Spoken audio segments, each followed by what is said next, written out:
We'll get started. Thank you very much. Caitlin, you want to call roll? Here. Here. Taylor? Here. Robinson? Here. Baxter? Here. Harris? Ginn? Here. And Height. Here.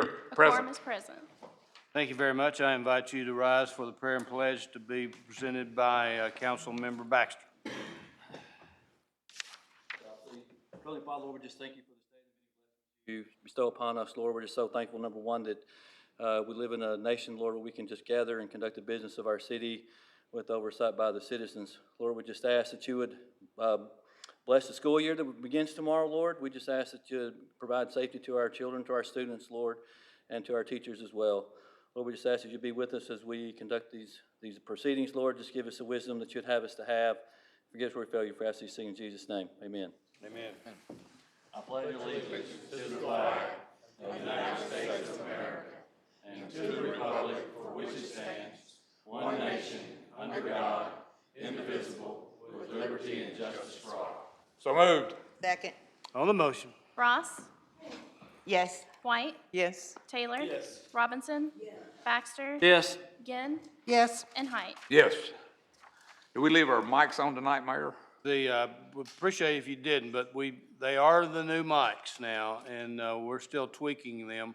All of them can be on at one time if it needs to be, but I would suggest that we turn them on and off just like we always have.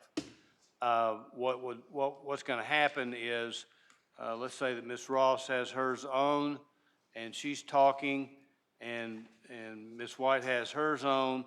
It's going to pull down Ms. White's microphone so we won't get the feedback. That was what the problem is when you got two or three in a row. So the microphone's picking up, Debbie, and is that right, Nathan? Instead of microphone, it's speaker. You all have speakers in front of you, and the issue with the last one was it was not a custom system for us. And so when Councilmember Ross was speaking, Councilmember's White speaker was 100%, and so was everybody else's. Well, now we've done a custom algorithm, a lot of programming and software to where it is now tamped down to, when Councilmember Ross is speaking, Councilmember White's speaker is almost off. But Councilmember Heights is still at 100%. So the feedback was the issue the last time. That's why we couldn't have all the microphones on. But now we've tested it a bit, but now this is our first real world, so any feedback is appreciated. Yeah, I would suggest that you turn yours on and off. We don't want to catch you coughing, sidebar conversations, or anything like that. Certainly, hot Okay. mics. Yeah. Right. Thank you very much. Communications, anybody want to pull a communication? I'm showing two. Seeing none, how about a motion to accept the communication? On the motion. Ross? Yes. White? Yes. Taylor? Yes. Robinson? Yes. Baxter? Yes. Ginn? Yes. And Height. Yes. Hey, we've got a special call. We did this in order to have a quorum for our signboard meeting tomorrow, I believe. So that was why we rushed this thing through. So with that, if I've got a motion to appoint Mike Tabor to the signboard. I guess we got to call it first, don't we? Yeah. I know it. I did it. Special call from Amy Fields, City Attorney, regarding special meeting of the North Little Rock City Council at 6:05 p.m. on Monday, August 12th, 2019.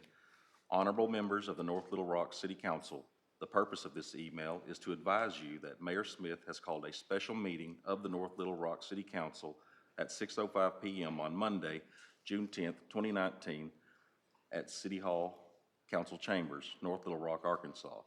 Following will be on the agenda, R-19-144, appointing Mike Tabor to the North Little Rock Housing and Building Board of Adjustment and Appeals Signboard, sponsor Mayor Joe A. Smith.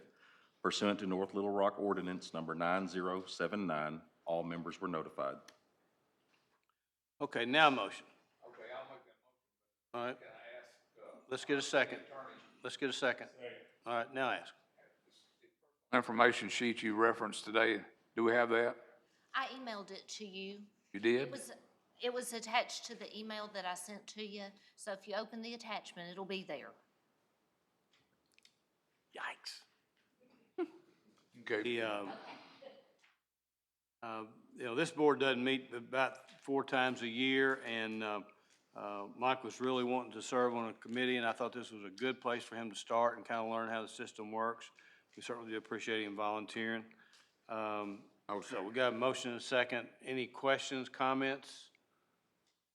On the motion. Ross, Yes. White, Yes. Taylor. Yes. Robinson. Baxter, Yes. Ginn, Yes. and Height. Yes. Is Mike here? No. Okay. He was, he's gonna do us a good job. I really felt real comfortable, when I met him and talked to him. Okay, let's go on into, unfinished business. Unfinished business, 01990, Councilmember Baxter. Okay, An ordinance, amending ordinance You number. gonna hold it? holding it. Gonna hold it? Oh, yes, yes. Let me go into public comment on legislation right now, real quick. We've got one, Harlan Hunter's here to speak on, 019-102. Harlan? Okay.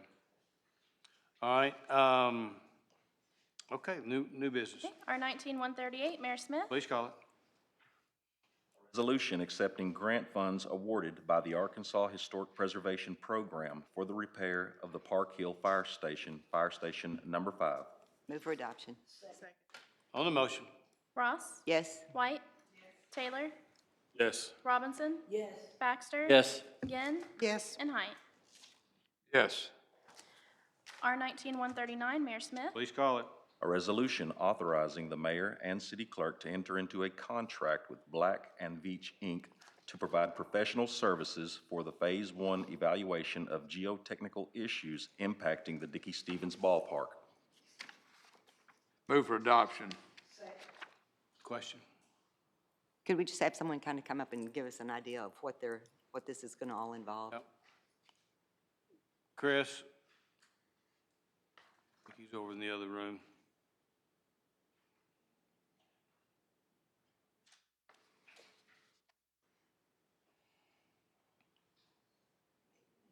While we're waiting on him, I'm gonna call a public hearing. I guess I can go out of order on that public hearing? Sure. Okay, we've got 3 cleanup liens that I need to call a public hearing on.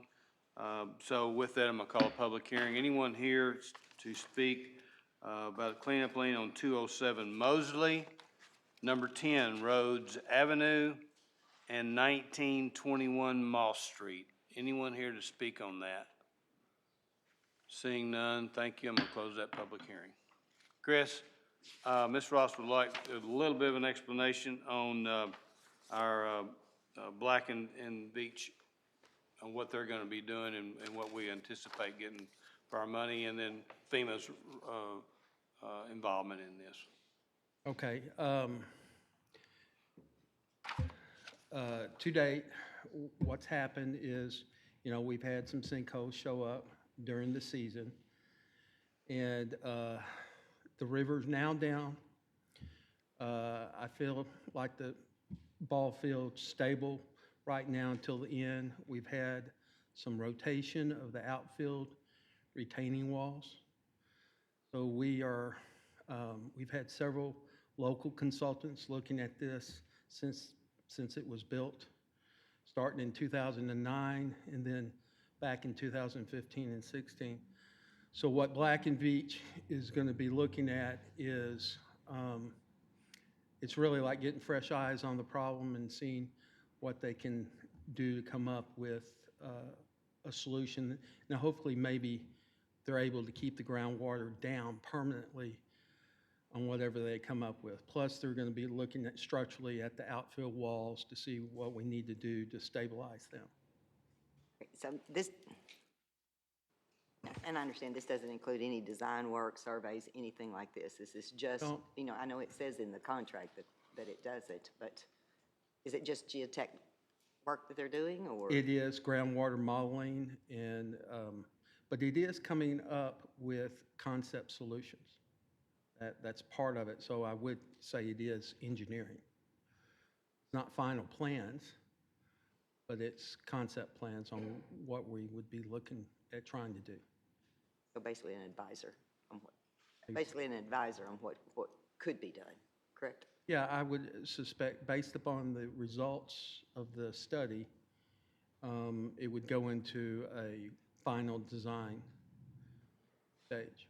And I know there's like 20,500 for, you know, point of contact, project management. So now that is just strictly, that's not anything project management under any kind of building or anything like that. It's just on the concept of what can be done, correct? Correct, correct.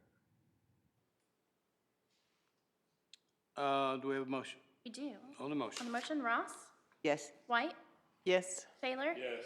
Robinson. Yes. Baxter, Yes. Ginn, Yes. and Height. Yes. R 19-140, Mayor Smith. Please call it. A resolution certifying the amount of a cleanup lien to be filed with the Pulaski County Tax Collector against certain real property located at 207 Mosley Street in the city of North Little Rock, Arkansas. On the motion. Ross, Yes?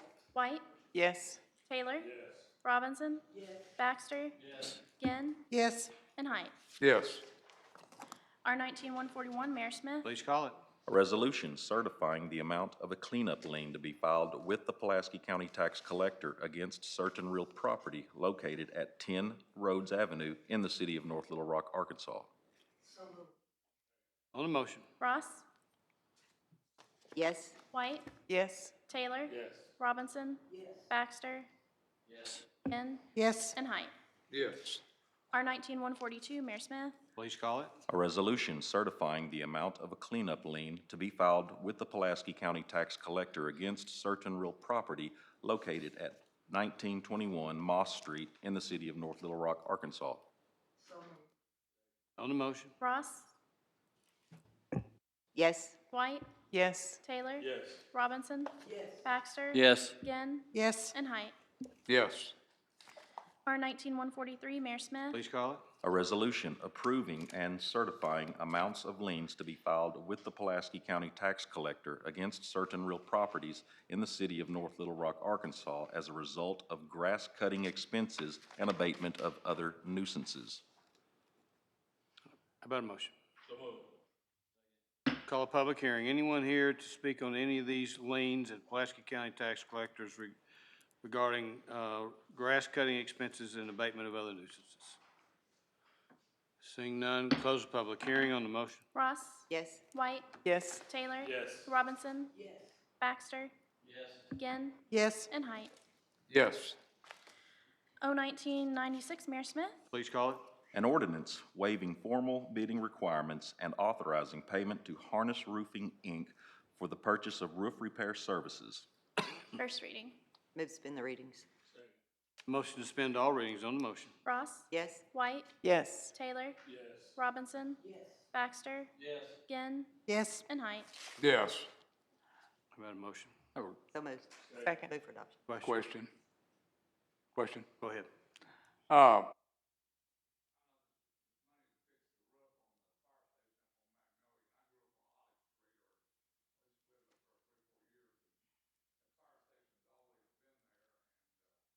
You know, I'm just curious as,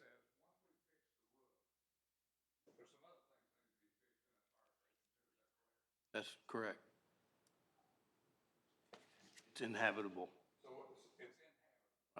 So are we going to try to get it back to habitable? I don't know. You know, my goal right now is to save the building, and I've got to get a roof on it in order to save the building. Don't say the building.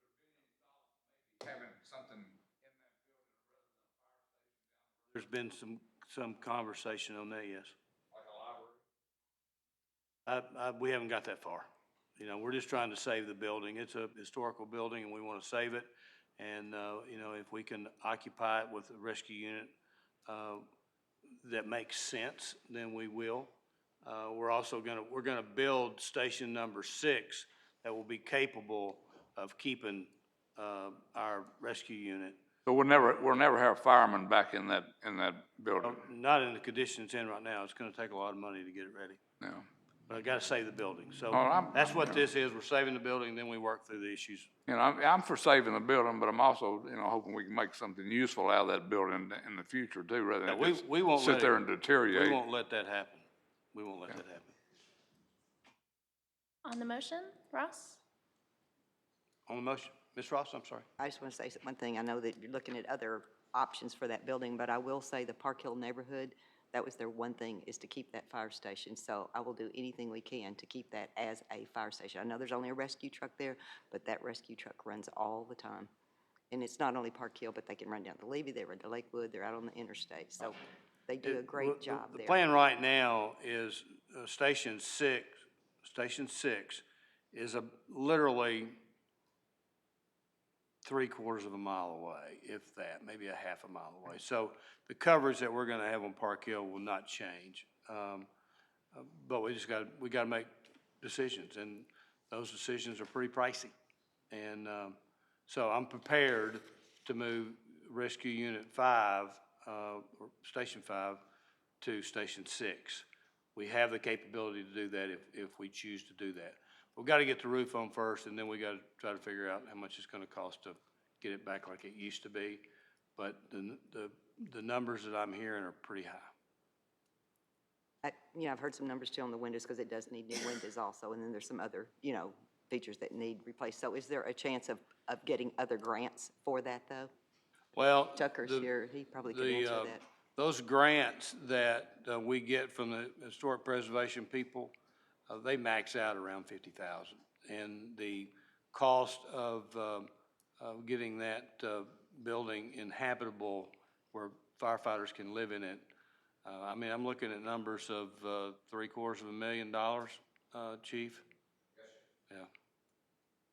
So those are big decisions we'll have to make next year.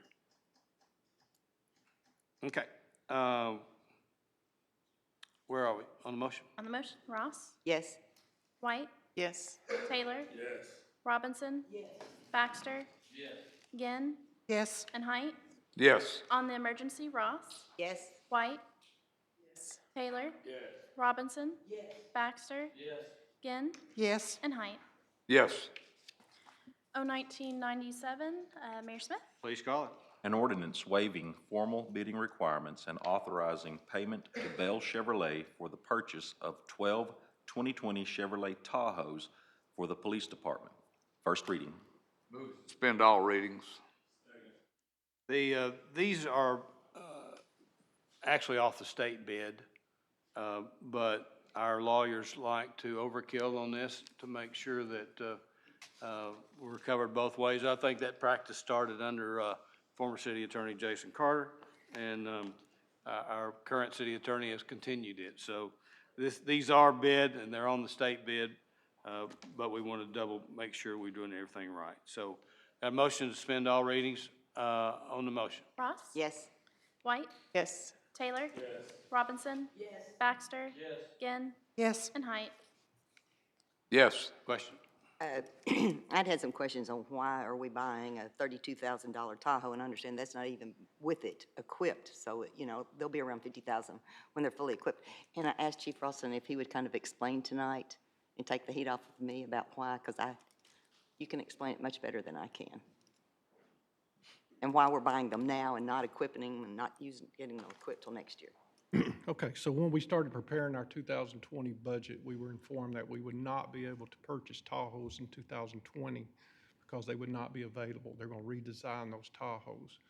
So the Tahoe has been our best performing vehicle from size to durability. That's just been the best one. So we came forward and to see about purchasing our next year vehicles off of the 2019 bid. That would allow us to buy the vehicle only. That's all we're going to do is just buy the 12 vehicles, and then we'll equip them after the first of the year on the new budget, like we normally would. So the police vehicle, you can't just buy a civilian vehicle for police work, which most of you are probably familiar with that. But these are police-rated Tahoes, and they have special features for the police, high-speed ratings, things like that. So they have a base price, and then we'll buy the Tahoe at the base price, and then add the equipment, which is about another $20,000. And one more thing too, the pursuit vehicles. I learned a lot of new terms today from you, thank you. Is the other thing that we were that I was asked, will these be patrol vehicles or will these be vehicles for administration? Patrol only. Patrol only? These are All strictly go to patrol? for patrol, and that's why we're buying the patrol-rated vehicle.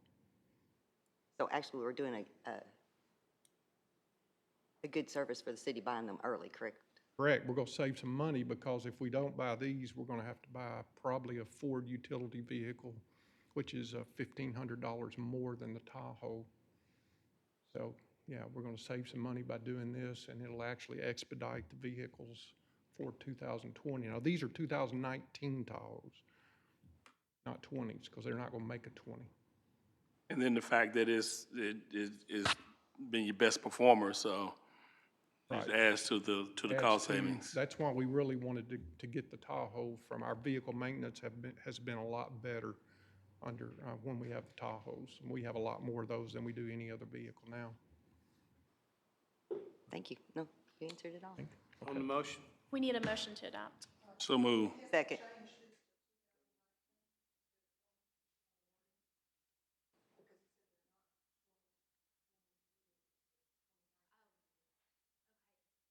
I think that was the information we got, but I can fix that as a Scrivener's error. Yeah. Without objection, we'll say that's a Scrivener's error. We got a motion and a second on the Yes. motion. Ross? Yes. White? Yes. Taylor? Yes. Robinson? Yes. Baxter? Yes. Ginn? Yes. And Height. Yes. On the emergency, Ross? Yes. White? Yes. Taylor? Yes. Robinson? Yes. Baxter? Yes. Ginn? Yes. And Height. Yes. O 1998, Mayor Smith. Please call it. An ordinance reclassifying certain property located at 1300 to 1309 Rockwater Lane and 1408 Rockwater Lane in the city of North Little Rock, Arkansas, from TND zoning classification to R2 zoning classification by amending ordinance number 7697, adopting an amended land use plan for the subject property. First reading. Move to suspend the readings. Second. On the motion. Ross? Yes. White? Yes. Taylor? Yes. Robinson? Yes. Baxter? Yes. Ginn? Yes. And Height. Yes. Anybody need a clarification on that? Sean?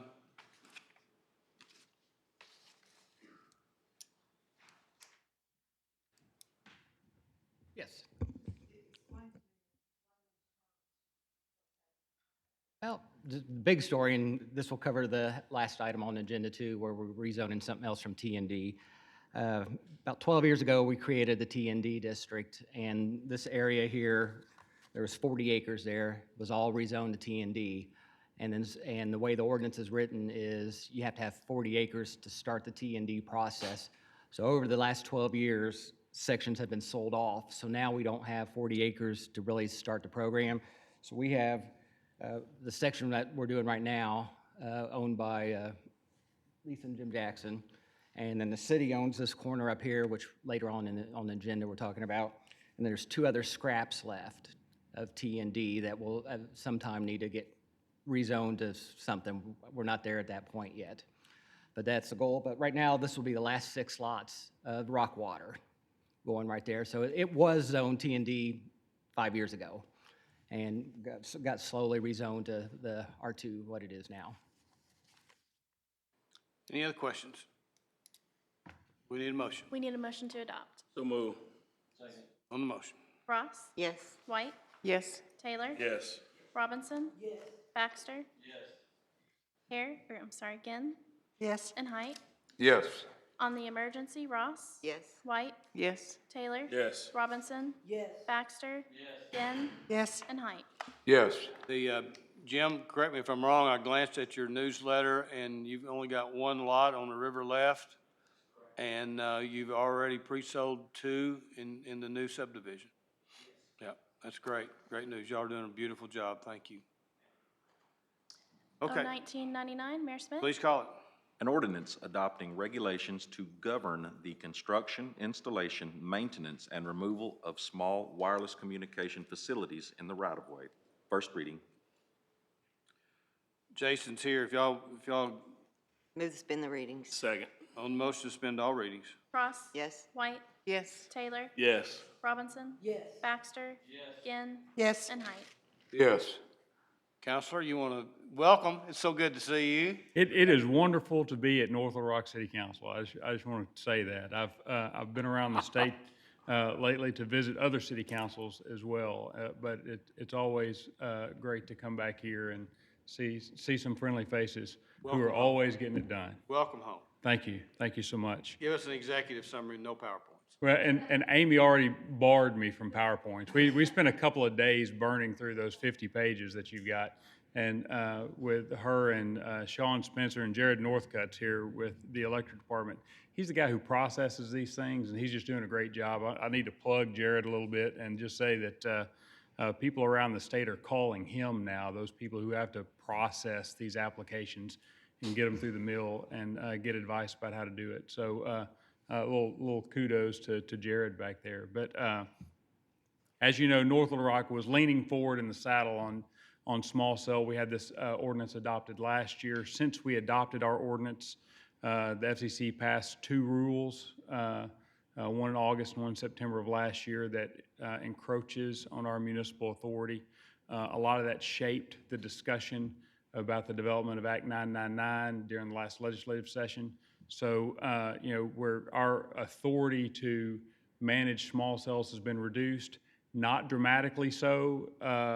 A whole lot of the restrictions that are in there are some that we had negotiated on the front end as a fair way to get the technology deployed. But there are changes. So as we went forward and tried to make sure that we were compliant with federal and state law, we also incorporated some lessons learned along the way. Jared and Sean are both instrumental with that, and also other people around the state with some of the things good ideas that they had about restrictions that we needed to be able to get the technology out, but just to make sure that we're preserving our historic districts, our neighborhoods, make sure that we have those kind of processes in place. I know Councilmember Ross asked one question about what's our enforcement mechanism with this, was one question that she kind of sidebarred me with. And I just want to make you aware that within those many pages, our primary enforcement mechanism is the permit itself. So when a permit's reviewed, we ensure it complies with our ordinance. And then before we connect electricity to it, we verify that it was installed the way the permit described it to be installed. If it's not, they get to pay a reinspection fee. We'll come back and we'll check them again and make sure that they install what they said they were going to install. With that, I'm happy to answer whatever questions you may have, Mayor. Questions, anybody? Ms. Ross? I don't know, I didn't ask this other, I've asked you a million questions.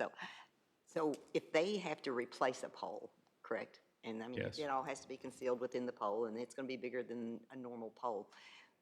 The maintenance for that pole, who is responsible? Because that pole is the city of North Little Rocks, correct? After they Yes. install it? So and in the event a storm comes through, knocks that pole down, the city is responsible for?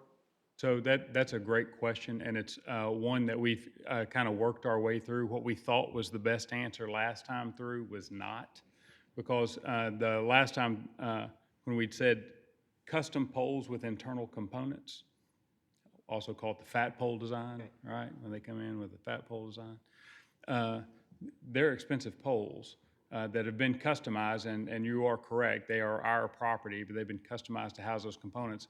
What happens when the car hits it? Because it's going to happen at some point in time, right? A car is going to hit one of these poles.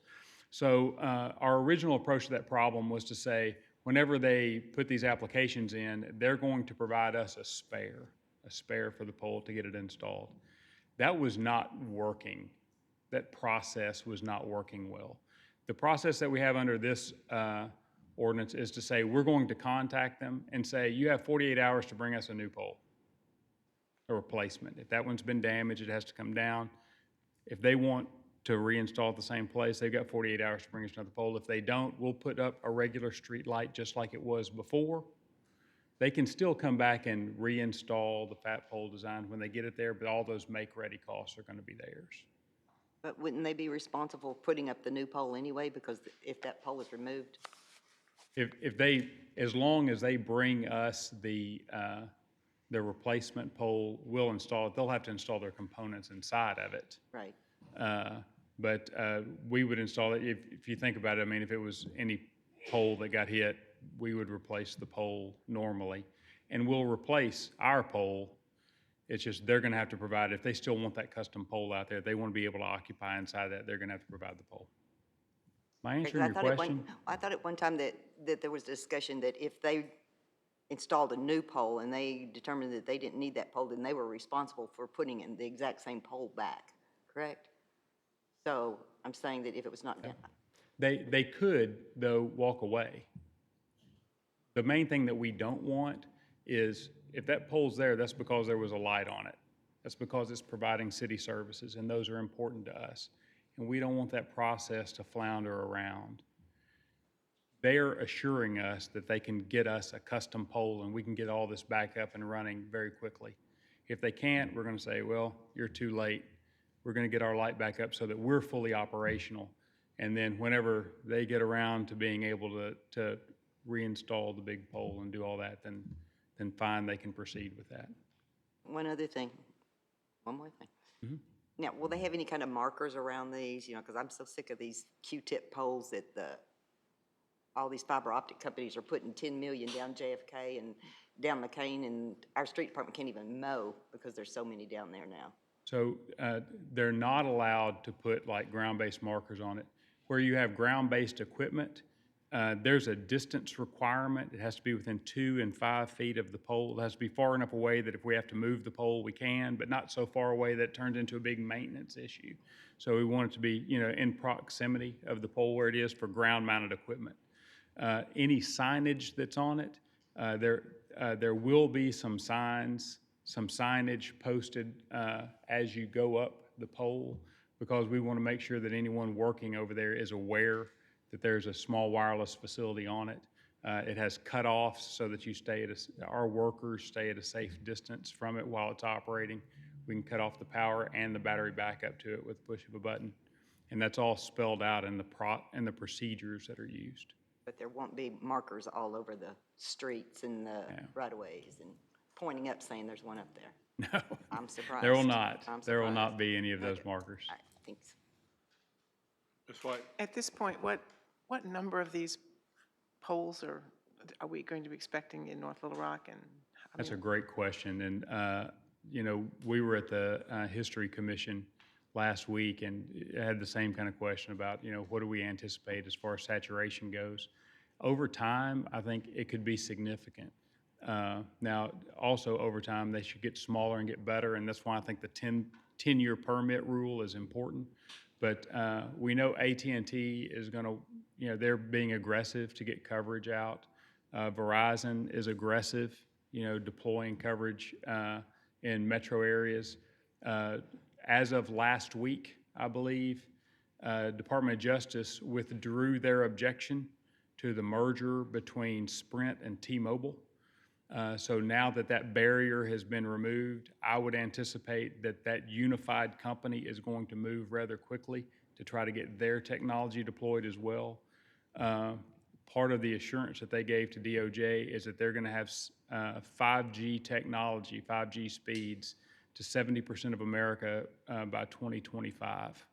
So that's a pretty robust capital rollout that they're going to have to be able to achieve that. A fourth provider may have arisen out of that with Dish TV has announced that they are going to be in the wireless business. So they are entering the field now. So it's more players, more people, the ranges are shorter. So you're talking about a pretty significant infrastructure build. Yes. Let's hope the merger raises the heat on the competition and us consumers benefit from it. Just one simple question. These regulations, are they being dictated to us? I mean, is that the same? They're going to be the same everywhere? Some, yes. I mean, some are, I don't think that you're going to see those same rules. Our rules are pretty robust compared to what you're going to see in most cities around Arkansas. We do that because we're a public power community, and we've got a lot of infrastructure that we've got to protect. So it's an aesthetic concern, but also it's a concern about protecting the investment of the people that they have within this community, Yep. which is sizable. Yep, sure. Thank you. And one more thing, I did want to say thank you to Jared, because we've already had one incident of someone wanting to put a pole where the property owner did not want the pole, and we're hoping that it all works out. Thank you, Jared, I appreciate everything you've done. Ms. White? Well, that was a similar question. I was just gonna say, so Jared is our go-to guy for issues that you're kind of like the Kenny Stevens of the electric department. All right. We'll need He's our your- one-stop shopping. We'll need your contact information at some. Got it. Any other comments, questions? Share that. Where are we, Caitlin? We need a motion to adopt.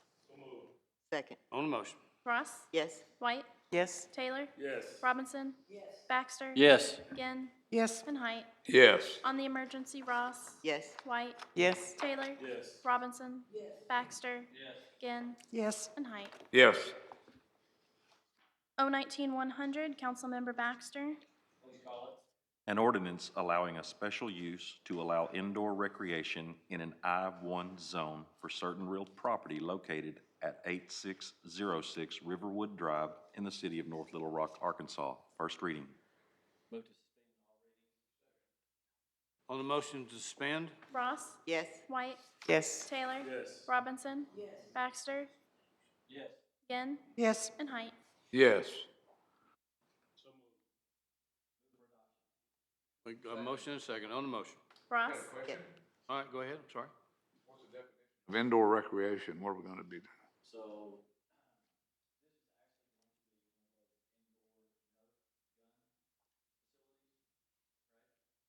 So.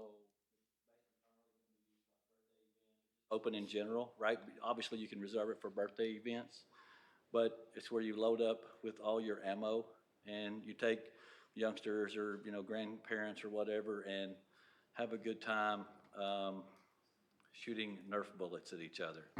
Okay. A little bit of a different take on laser tag is all it is. On the motion. Ross? Yes. White? Yes. Taylor? Yes. Robinson? Yes. Baxter? Yes. Ginn? Yes. And Harris? Yes. Height, excuse me. On the emergency, Ross? Yes. White? Yes. Taylor? Yes. Robinson? Yes. Baxter? Yes. Ginn? Yes. And Height. Yes. 019-101, Councilmember Harris. I'd like to call that on his behalf, please. An ordinance granting a waiver of the sidewalk requirements of Section 12.21 of the zoning ordinance and Section 9.11 of the subdivision ordinance on certain real property located along West 36th Street in the city of North Little Rock, Arkansas. First reading. Move to suspend all readings.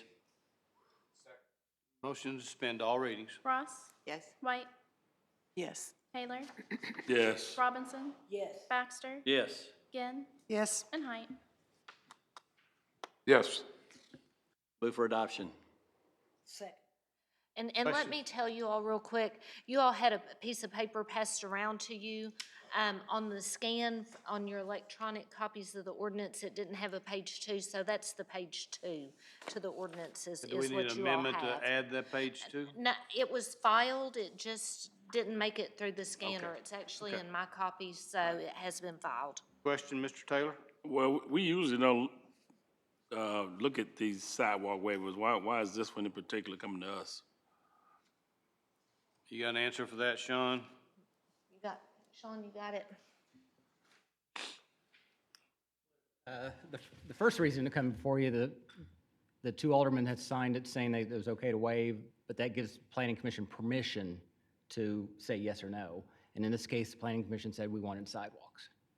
So even though the two aldermen and mayor had signed it, and then the second reason is we're no longer going to do that method anymore. And she can explain that better. And the reason for that is Sean had asked me to look at an ordinance where that the planning commission was using to waive sidewalk requirements.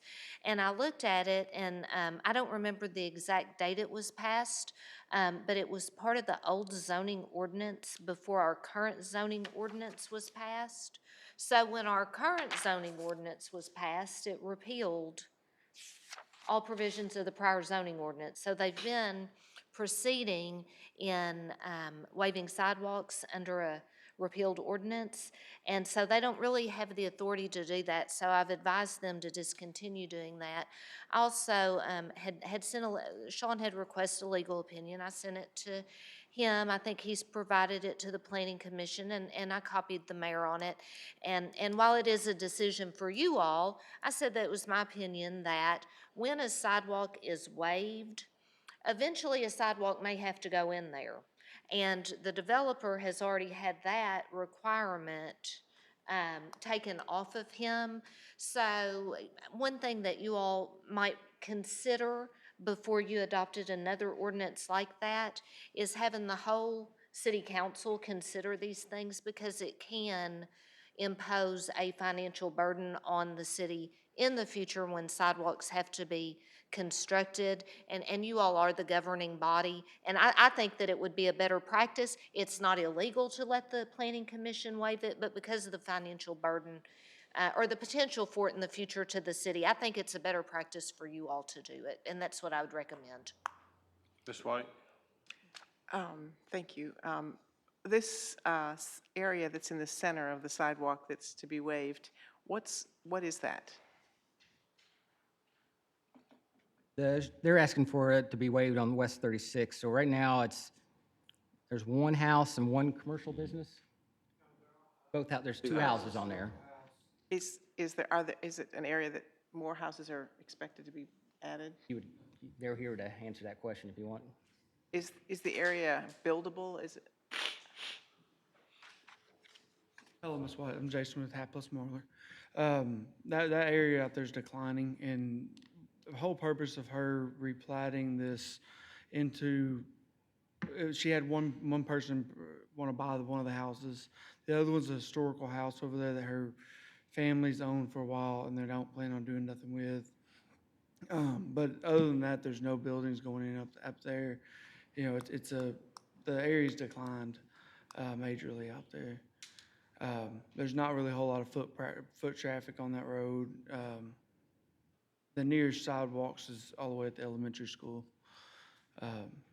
in that area.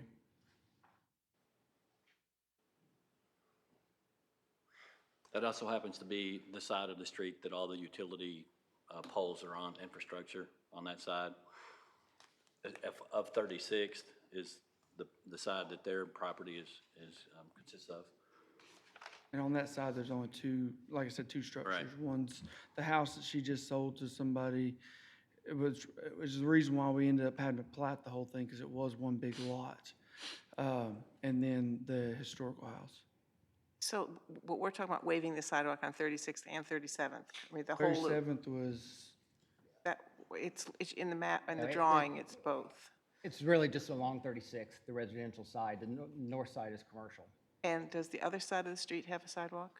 No. there's no sidewalks in the area, nowhere. The nearest sidewalks up to I do believe it's north, quite a ways away. The sidewalk waiver we submitted showed that, and it's several blocks at I do believe it's an elementary school. That would be the back side of that large lot there that's residential, so there wouldn't be a sidewalk, there wouldn't be a house there for anybody to walk on, or use it. Why would you, if you're not gonna develop it, why do you care if it's got a sidewalk waiver or not? Well, in order to get to get the plat signed, you have to either provide sidewalks or get the waiver. Okay, so you're doing a replat so you can sell that one house? Yes. Suzie, is that what you're doing? Okay. Okay. So, Questions? I guess where I'm confused is you keep saying this area is declining, this area is declining.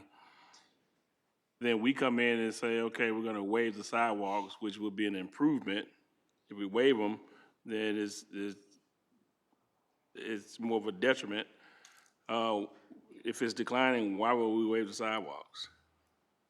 Well, I mean, the area, on that side, there's not much room for improvement for, say, for houses. I mean, the lots are so small in there to get housing in there. I mean, that area, there's no new, what I mean by decline, there's no new construction going in that area. I mean, they're all older houses that have been there for many, many years in that area.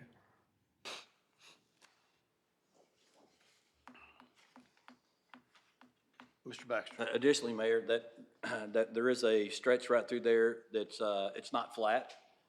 There's actually probably a difference of, I'd say, what, 6, Jason, maybe 7 feet Yes. from the two levels that, where it actually comes Where it back goes up the on hill. the west side of it. I mean, that's just, it just doesn't make any sense to put a sidewalk in there. Ms. Ross? So the area that, along 36th that you're wanting to replat, what is that zoned? The area along 36 is, Residential. it's residential, yes. So you're wanting to replat this all into one plat? No, it's actually 3 lots there. There's the corner lot, then there's the lot that's 1801 there. That's the lot that she's actually got sold to somebody. And then the 1807's the older historical house. So you're wanting to replat the whole thing just for that one house? We have to replat, it was all originally one piece of property, so we're having to plat it accordingly. And with 1801's really the only piece right now that she's got under contract to sell, actually is already sold, just pending the plat approval. So the property to the east of that lot, the people don't need, and then the property to the west of that property, they don't want also. So which made 3 lots. I just want to say that really bothers me when you say it's declining, so they don't need sidewalks. Everybody needs sidewalks, whether it's a declining neighborhood or, I mean, people would give anything to have sidewalks. Why did planning require it? What was the thought from planning? Do Because you it's know, Sean? I know. The planning commission has a problem just waiving sidewalks in any residential area, just as a rule of thumb. So it doesn't necessarily matter what the situation is, it's a residential area, and they don't feel that it's their responsibility to waive that at that point in time. You know, if it was commercial and no one walks, you know, that's a different story. But in this case, it's residential, and they were leaving that up to you if you were wanting to waive that issue. So, and I know that you can't tell me yes or no, but any of these houses, there's what, 15 residential homes right here along 36th Street? 15, 16, I don't know. There's several there. So would these possibly, they would go to, is it Bellwood? No. There is no, the locals. Where would they go? They wouldn't walk to any kind of school? Nope. The nearest institution of education is a charter school down there that resides in the old Bellwood / Dr. Burns School. And how close is that? Because I know this is the area that flooded back in here, is it? Because there's. It's Harold probably, well, because of the way that you have to go, it's probably a mile if you actually stayed on the street. Well, you don't have an option but to stay on the street because of the Shilcutt and the businesses back there. And I would perhaps agree if this wasn't at the end of that neighborhood, but this property is at the end of the neighborhood, right? It's not going through the middle. There isn't anything across Crutcher on 36th or Flora or anything going to any particular business, on fronts MacArthur or whatever. So this is at the far end. I support the waiver. One other question.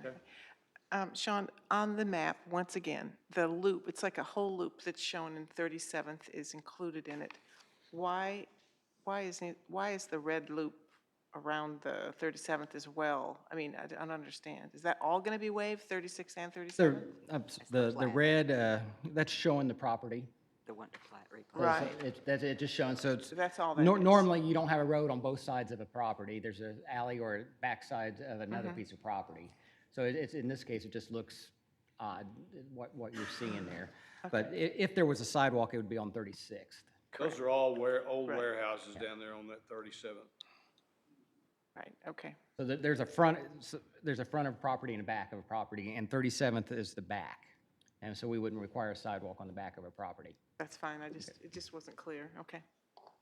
Mr. Taylor? So, Councilmember Baxter, I'm gonna follow your lead on this, but I think we just need to be really careful when we're looking at items as such, because not too long ago, we made a change down on East Washington and made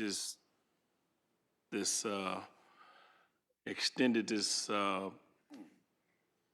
roofing company's storage area with gravel, and I'm telling you, we are killing the folks down there with the dust that they're stirring up down there, and we didn't put enough thought into it. So when these things come, we really need to look at doing our due diligence, making sure that we dot our I's and cross our T's and know the consequences that's gonna come down the line, because that what we did down there right now is a mess.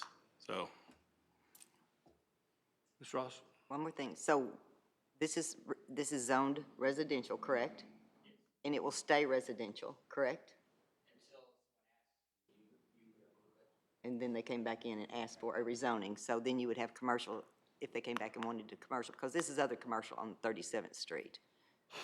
So, okay. Where are we, Caitlin? We have a motion and a second to adopt. On the motion. Ross? I'm going to defer to the ward because I know that they know more about what their ward wants and what they need than what we do. But I will vote to waive this, not because the area is going down or because we don't need sidewalks, but I just have a real hard time when you say that the area is going down. Yes. White? No. Taylor? yes. Robinson? Yes. Baxter? Yes. Ginn? Yes. And Height? Yes. On the emergency, Ross? Yes. White? Yes. Taylor? Yes. Robinson? Yes. Baxter? Yes. Ginn? Yes. And Height? Yes. Did I understand you, council, that from now on, all sidewalk waivers must go through the city council? Yes, sir. All right. Everybody understand that? The old way we were doing it is no longer. What's the old way? Old way, if two aldermen and the mayor signed it, it was To a deal. Oh, okay. Can't do that anymore. He's changing the ordinance here, though, or isn't he? No, he's not changing the ordinance, but this time he brought this waiver to the city council rather than doing it the old way. No, the planning commission, it did go to the planning commission. The old procedure that I've said that they shouldn't have been using is if both the alderman and the mayor signed off on it, then the planning commission would decide. It wasn't an automatic deal, but it would go to the planning commission. And so this went to the planning commission, and the planning commission said no on the sidewalk waiver. And so they asked for it to be heard by the entire city council. Okay, so from now on, every sidewalk waiver has to come through the council. That's correct. Okay. Even if it's a simple decision? Yes. Okay. We know the rules. Because in looking at the ordinances, there is not a mechanism in place for the planning commission to give that waiver. The sidewalk requirements are an ordinance. They're the law. You all are the only ones, unless you delegate that authority, who can waive that. And there is not an existing delegation of authority of that decision to the planning commission at that time, based on my review of the ordinances and when they were passed. Okay, thank you. Ms. White? Mayor, I just want to mention something that I just started to say, back in 2009 or 10, I'm not sure, I was not too long on council. This council voted to waive sidewalks along the access road businesses. Just remember the vote, and I remember voting yes, that go ahead and waive them. And to this day, I regret it, because all along the access roads, particularly on the Warden Road side, are goat paths of the employees who get off the bus at McCain Mall and walk down to the businesses. And we didn't have the vision to see that. And I regret that vote. I always have. So this is why this is just one of those ones that's kind of reminding me of that time. Okay, 102. 019-102, Mayor Smith. Call it. An ordinance amending ordinance number 7697, the zoning ordinance, to add a new zoning category, residential urban district, RU, to Article 4 residential districts. First reading. Give me a motion, we need to do a public hearing on that. Second. Got a motion, you want to put it on suspend readings? Second. All right, motion to suspend all readings, on the motion to Ross, suspend. Yes? White, Yes. Taylor, Yes. Robinson. Yes. Baxter, Yes. Ginn, Yes. and Height.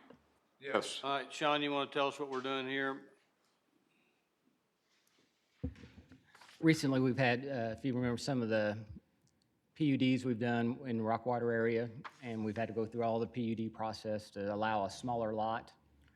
Well, this is, will allow a new zoning category that will allow smaller lots, which could go down in the downtown, well, go anywhere in the city where you'd want it.